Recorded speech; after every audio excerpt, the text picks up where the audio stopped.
Hello, कोणाला काय बोलायचं असेल तर दोन शब्द येऊन बोला.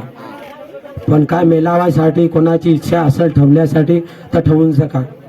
पण सर्वांचा विचार आहे की आपण सर्व एकच कुटुंब आहेत आणि आपला कुटुंब करमोडा परिवार आहे. करमोडा परिवार आपला आहे आणि एकच आणि एकत्र राहू नाही, एकच सर्व मिळून सर्व कार्य शांतीने आणि चांगल्या आनंदाने करू. पण सर्व दादांना विचार आहे का आपल्यासाठी जी देवासाठी वर्गणी रक्कम केलेली उर्वरित शिल्लक रक्कम आहे ती देवासाठीच केल्या जाईल. पण कुठे पण मेलावा तुम्ही ठेवतील त्याच्यासाठी आपण सर्वांनी मिळून पैसे वर्गणी करून ना त्याच्या तो मेलावा बनवू. पण जी आपल्याकडे देवासाठी रक्कम आहे त्याच्यावर आपण सांगू का जाऊन ना ती रक्कम शिल्लक आहे घेऊन ना ती तिकडे मेलावा भरू. त्या पद्धतीने आता होणार नाही. नाहीतर सर्व पाड्यांना आणि सर्वांना विचारून नंतर घ्या लागेल.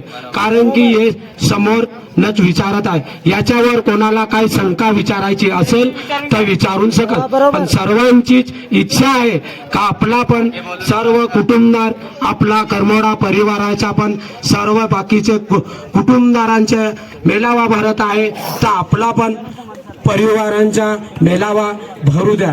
या पद्धतीने त्या दादांचा विचार आहे. पण आता मोठे बाबांनी सांगितले का आपली उर्वरित रक्कम आहे ना, ते उर्वरित रक्कम आहे म्हणून आपण मेलावा कुठे पण ठेवायची आणि ती घेऊन मेलावा भरायची हे होणार नाही. आता दादांनो, बाईंनो, काकांनो, सर्व आई बाबा लहान मुले सर्वांना सांगण्यात येत आहे आपलं करमोडा परिवाराचा कुणाला काही माहिती पडत नाही.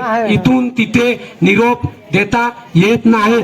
सर्वांनी मोबाईलला नंबरला ऍड व्हा आणि करमोडा ग्रुपवर उपस्थित कोणचा पण काय असेल तर टाका.